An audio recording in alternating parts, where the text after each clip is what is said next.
आज के मुख्य समाचार। रोजाना तेजी से बढ़ रहा कोरोना और ओमिक्रॉन के केसों में इजाफा। मोदी पंजाब दौरे के दौरान सुरक्षा की बड़ी चूक हुई। मुंबई में कोरोना ने विस्फोटक रूप ले रहा है। सत्यपाल और वरुण गांधी पर कार्रवाई कर पाएगी भाजपा। देश में कोरोना के मामले तेजी से बढ़ रहे हैं। इसी बीच ओमिक्रॉन के केस में भी इजाफा हो रहा है। ओमिक्रॉन के मामलों की संख्या 2000 के पार पहुंच गई है। ओमिक्रॉन के सबसे ज्यादा मामले महाराष्ट्र में हैं। इस बीच इस राज्य में पिछले 24 घंटे में 20 लोगों की कोरोना से मौत हुई है। इससे लोगों की चिंता बढ़ गई है। ऐसे में सवाल उठता है कि क्या यह मौतें ओमिक्रॉन की वजह से हो रही हैं? एक्सपर्ट्स का कहना है कि ओमिक्रॉन के लक्षण काफी हल्के हैं। मौतों का कारण ओमिक्रॉन नहीं बल्कि डेल्टा हो सकता है। आइए समझते हैं कि महाराष्ट्र में कोरोना से हुई मौतों के आंकड़े क्या कहते हैं। क्या यह मौतें ओमिक्रॉन से हुई हैं या इनके पीछे का कारण डेल्टा वेरिएंट है? महाराष्ट्र में कुछ दिनों से कोरोना के मामले काफी तेजी से बढ़ रहे हैं। 6 दिसंबर को दैनिक संक्रमितों की जो संख्या 518 थी, वो अब बढ़कर 18,000 के पार पहुंच गई है। पिछले 24 घंटे में 18,466 लोगों में कोरोना की पुष्टि हुई है, जबकि इस दौरान 20 लोगों की मौत हुई है। राज्य में कोरोना के पिछले एक महीने के आंकड़ों पर गौर करें तो रोजाना औसतन 14 लोगों की मौत हुई है। महाराष्ट्र में जब रोजाना औसतन करीब 800 केस आ रहे थे, तब भी 18 से 20 लोग संक्रमण से जान गंवा रहे थे। अब 18,000 से अधिक केस आने पर भी मौत का आंकड़ा इतना ही है। राज्य में दैनिक मामलों में काफी उछाल आया है, लेकिन मौत की संख्या में पहले की तुलना में कोई इजाफा नहीं हुआ है। इससे डेथ रेट लगातार कम हो रहा है। महाराष्ट्र में 14 दिसंबर को 684 केस आए थे और 24 लोगों की मौतें हुई थी। तब डेथ रेट 3.50% था, जबकि पिछले 24 घंटे में 20 मौतें हुई हैं और डेथ रेट 0.10% पर आ गया है। यह आंकड़े बताते हैं कि राज्य में कोरोना के मामले भले ही बढ़ रहे हैं, लेकिन डेथ रेट कम हो रहा है। यानी जब केस नहीं बढ़ रहे थे और ओमिक्रॉन के मामले भी कम थे, तब भी मौतें इतनी ही हो रही थी जितनी की अब हैं। टाइम्स नई दिल्ली के covid expert doctor Yudhvir Singh का कहना है कि महाराष्ट्र में ओमिक्रॉन तेजी से फैल रहा है। ऐसे में यहाँ कोरोना के केस और भी बढ़ेंगे। पिछले एक सप्ताह से हम देख रहे हैं कि नए मामलों में तेजी से इजाफा हो रहा है, लेकिन अगर मौतों की बात करें तो केस की तुलना में मौत के मामले काफी कम हैं। चूंकि यह वेरिएंट फ्लू की तरह ही है, इसलिए इससे संक्रमित होने के बाद मौत की आशंका काफी कम है। इसलिए डेथ रेट में भी इजाफा नहीं हो रहा है। हालांकि अभी भी 10 से 20% सैंपलों में डेल्टा मिल रहा है। ऐसे में जो मौतें हो रही हैं, उनमें कई संक्रमित डेल्टा के भी हो सकते हैं। ऐसे में हमें यह नहीं समझना चाहिए कि डेल्टा खत्म हो गया है। इसलिए हर हाल में कोविड से बचाव के नियमों का पालन करते रहना चाहिए। यशोदा अस्पताल कौशाम्बी के डॉक्टर अंकित सिन्हा का कहना है कि कोरोना में सबका ध्यान ओमिक्रॉन की तरफ है, लेकिन हमें यह भूलना नहीं चाहिए कि डेल्टा वेरिएंट अभी भी मौजूद है। कोरोना से जो मौतें हो रही हैं, उनका बड़ा कारण डेल्टा ही है। CDC की रिपोर्ट भी बताती है कि दुनिया में कोरोना से होने वाली मौतों में अधिकतर डेल्टा वेरिएंट से ही हुई हैं। ऐसे में महाराष्ट्र में भी मौतों का एक बड़ा कारण डेल्टा हो सकता है। फिलहाल यह जरूरी है कि जिन लोगों को शुगर, BP, हार्ट की बीमारी है, वो अपनी सेहत का पूरी तरह से ख्याल रखें, क्योंकि अगर इन लोगों को यह वेरिएंट अपनी चपेट में लेता है तो इनको खतरा हो सकता है। Covid expert doctor Kamaljit Singh Kainth का कहना है कि भले ही महाराष्ट्र में ओमिक्रॉन तेजी से फैल रहा है, लेकिन अभी भी डेल्टा मौजूद है। महाराष्ट्र में 10 से 20% लोगों को डेल्टा से भी संक्रमण हो रहा है। इस समय संक्रमण से जो लोग जान गंवा रहे हैं, उनमें अधिकतर वह हैं जिनको पहले से कोई गंभीर बीमारी है। डॉक्टर का कहना है कि ओमिक्रॉन वेरिएंट फेफड़ों को नुकसान नहीं पहुंचा रहा है। यह एक सामान्य फ्लू की तरह ही है। ऐसे में ओमिक्रॉन से मौतें कम ही होंगी। ओमिक्रॉन से डेथ रेट डेल्टा की तुलना में बहुत कम रहेगा। यह वेरिएंट तेजी से फैलेगा जरूर, लेकिन खतरनाक नहीं रहेगा। लेकिन डेल्टा को लेकर सतर्क रहना होगा। हालांकि लोगों को पैनिक करने की जरूरत नहीं है। अगर किसी को फ्लू जैसे लक्षण हैं, तो जरूरी नहीं है कि कोरोना टेस्ट कराएं। ऐसी स्थिति में सामान्य दवाएं लेकर खुद को आइसोलेट कर लें। महाराष्ट्र के हेल्थ बुलेटिन के मुताबिक राज्य में कोरोना के ओमिक्रॉन वेरिएंट के सबसे अधिक मामले हैं, लेकिन इस वेरिएंट के 578 संक्रमितों में से केवल एक को ही गंभीर बीमारी है। वहीं 8 लोगों को बीमारी के मॉडरेट लक्षण हैं। द इंडियन एक्सप्रेस की रिपोर्ट के मुताबिक 578 लोगों में से 63% से ज्यादा लोग 365 को कोविड वैक्सीन लगी थी। 59 लोगों का वैक्सीनेशन स्टेटस स्पष्ट नहीं है। बिना वैक्सीन वाले 154 लोगों में 18 साल के बच्चे भी शामिल हैं। ओमिक्रॉन के 578 मामलों में से कम 20 मामले 10 साल से कम उम्र के हैं और 32 लोग 10 से 20 साल के बीच में हैं। महाराष्ट्र ओमिक्रॉन संक्रमितों की संख्या के मामले में पहले पायदान पर है। राज्य में इस वेरिएंट के मामलों की कुल संख्या 653 हो गई। राज्य सरकार का कहना है कि कोरोना का ये वेरिएंट हल्के लक्षण वाला है, जिसमें संक्रमित होने वाले लोगों को ज्यादा दिक्कत नहीं हो रही है। हालांकि पुरानी बीमारी से पीड़ित लोगों में यह बीमारी गंभीर रूप ले सकती है। ऐसे में उन्हें सतर्क रहने की जरूरत है। प्रधानमंत्री नरेंद्र मोदी के पंजाब दौरे के दौरान सुरक्षा में बड़ी चूक हुई है। केंद्रीय गृह मंत्रालय ने इसकी जानकारी दी है। मंत्रालय ने एक बयान में बताया कि आज सुबह पीएम मोदी बठिंडा पहुंचे, जहां से उन्हें हेलीकॉप्टर से हुसैनीवाला स्थित राष्ट्रीय शहीद स्मारक जाना था।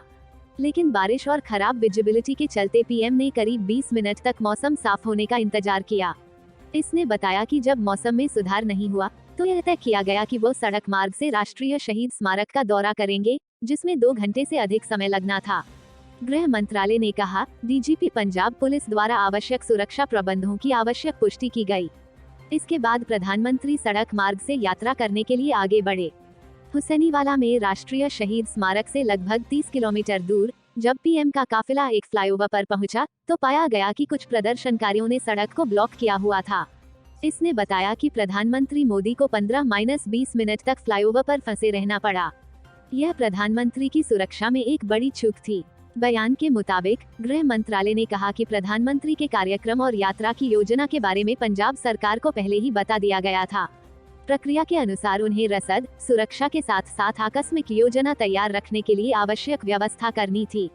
इसने कहा कि साथ ही आकस्मिक योजना के मद्देनजर पंजाब सरकार को सड़क मार्ग से किसी भी मूवमेंट को सुरक्षित करने और बंद करने के लिए अतिरिक्त सुरक्षा व्यवस्था करनी थी। लेकिन ऐसा नहीं हुआ, क्योंकि किसी भी तरह की तैनाती नहीं की गई थी। मंत्रालय ने बताया कि इस सुरक्षा चूक के बाद पीएम मोदी के काफिले को बठिंडा एयरपोर्ट पर वापस जाने का निर्णय लिया गया। गृह मंत्रालय ने सुरक्षा में इस गंभीर चूक का संज्ञान लेते हुए राज्य सरकार से विस्तृत रिपोर्ट मांगी है। राज्य सरकार को भी इस चूक की जिम्मेदारी तय करने और सख्त कार्रवाई करने को कहा गया है। गौरतलब है कि तेज बारिश की वजह से पीएम मोदी की फिरोजपुर रैली रद्द हो गई है। पीएम मोदी के तय कार्यक्रम के मुताबिक वो यहां रैली स्थल से 42,750 करोड़ रुपए की विकास परियोजनाओं का शिलान्यास करने वाले थे। वहीं फिरोजपुर रैली के दौरान केंद्रीय मंत्री मनसुख मंडाविया ने मंच से घोषणा की कि पीएम नरेंद्र मोदी ने कुछ कारणों से रैली को संबोधित करने के लिए पंजाब के फिरोजपुर की अपनी निर्धारित यात्रा रद्द कर दी है। मुंबई में कोरोना ने विस्फोटक रूप ले लिया है। बुधवार को मुंबई में 15,166 नए केस सामने आए हैं। मंगलवार को 10,860 केस सामने आए थे, यानी एक ही दिन में मुंबई में 5,000 केस बढ़ गए। इसके अलावा बुधवार को मुंबई में कोरोना से 3 मौत भी हुई है। फिलहाल मुंबई में कोरोना के सक्रिय केस 61,923 हैं। 714 लोग कोरोना से मुक्त हुए हैं। आज जो 15,166 केस सामने आए हैं, उनमें से 1,218 मरीज अस्पताल में भर्ती हुए हैं। बाकी लोगों में कोरोना के लक्षण दिखाई नहीं दिए, इसलिए वे घरों में ही क्वारंटाइन हुए हैं। पिछले कुछ दिनों से मुंबई में कोरोना संक्रमण तेजी से बढ़ रहा है। कल 10,000 से ज्यादा केस सामने आए थे। इससे पहले लगातार 2 दिनों तक 8,000 से ज्यादा केस सामने आए, यानी मुंबई तेजी से लॉकडाउन की तरफ बढ़ रहा है। याद दिला दें कि मुंबई की मेयर किशोरी पेडनेकर और बीएमसी आयुक्त इकबाल सिंह चहल ने स्पष्ट कहा है कि जिस दिन से मुंबई में हर रोज 20,000 से ज्यादा केस आने शुरू हो जाएंगे, उस दिन से मुंबई में तुरंत लॉकडाउन लगा दिया जाएगा। आज के आंकड़ों से यह स्पष्ट हो रहा है कि अगर इसी रफ्तार से आंकड़े आते रहे तो मुंबई में 2-3 दिनों में लॉकडाउन लगाना पड़ जाएगा। मुंबई के साथ ही पुणे में भी कोरोना संक्रमितों की संख्या पिछले 2 महीने में सबसे ज्यादा सामने आई। पुणे जिले में पिछले 24 घंटों में 2,813 केस सामने आए। इसके अलावा 228 लोगों को डिस्चार्ज किया गया और 1 मरीज की मृत्यु हो गई। फिलहाल पुणे में 8,201 एक्टिव केस हैं, जिनका इलाज शुरू है। इसी तरह नागपुर में भी कोरोना संक्रमण में काफी तेजी आई है। बुधवार को नागपुर में कोरोना के 404 नए केस सामने आए। 24 लोग कोरोना मुक्त हुए। राहत की बात यह रही कि बुधवार को नागपुर में कोरोना से किसी मौत नहीं हुई। नागपुर में बुधवार के दिन 8,107 लोगों का कोरोना टेस्ट किया गया। इस बीच नागपुर में ओमिक्रॉन के भी 2 केस पॉजिटिव पाए गए। इस तरह नागपुर में अब तक ओमिक्रॉन के कुल 15 केस हो चुके हैं। महाराष्ट्र की राजधानी मुंबई में बुधवार को कोरोना के 15,166 नए मामले सामने आए और 3 लोगों की मौत हुई है। सक्रिय मामले 61,923 हैं। इधर Tata institute of fundamental research TIFR के शोधकर्ताओं के मुताबिक 6 से 13 जनवरी के बीच मुंबई में कोरोना संक्रमण के मामले अपने पीक पर होंगे और इनके न्यूनतम स्तर पर आने में 1 महीने का वक्त लग सकता है। नई दिल्ली, बीजेपी से जुड़े कई ऐसे नेता और वरिष्ठ पदों पर बैठे लोग हैं जिन्होंने पार्टी की मुश्किलें खड़ी करने में कोई कसर नहीं छोड़ी है। लोकतांत्रिक परंपरा के अनुसार अपनी ही सरकार और पार्टी की नीतियों की आलोचनाएं करना स्वस्थ लोकतंत्र का प्रमाण है। लेकिन मेघालय के राज्यपाल सत्यपाल मलिक और पार्टी सांसद वरुण गांधी ने जिस अंदाज में और जिस मौके पर अपनी ही सरकार की भद्द पिटवाई है, भारतीय राजनीति में आमतौर पर ऐसा कम ही देखा जाता है। क्योंकि पार्टी या सरकार में रहकर विरोधी दल वाला रवैया अपनाने के बाद उसे सिर्फ बाहर का ही रास्ता नापना पड़ता है। लेकिन मलिक और वरुण की तीखी टिप्पणियों और आलोचनाओं के बावजूद भी भाजपा और भाजपा सरकार उन्हें बर्दाश्त कर रही है, तो आखिर क्यों? मेघालय के गवर्नर सत्यपाल मलिक 2 दिन पहले बहुत बड़े विवाद की वजह बन गए थे। मीडिया में और बीजेपी के विरोधी दलों ने उनका कुछ वीडियो जारी किया था, जिसमें कथित तौर पर वे प्रधानमंत्री नरेंद्र मोदी के लिए बहुत ही सनसनीखेज आरोप लगा रहे थे। कांग्रेस ने तो उस वीडियो के आधार पर पीएम मोदी के खिलाफ मोर्चा ही खोल दिया था।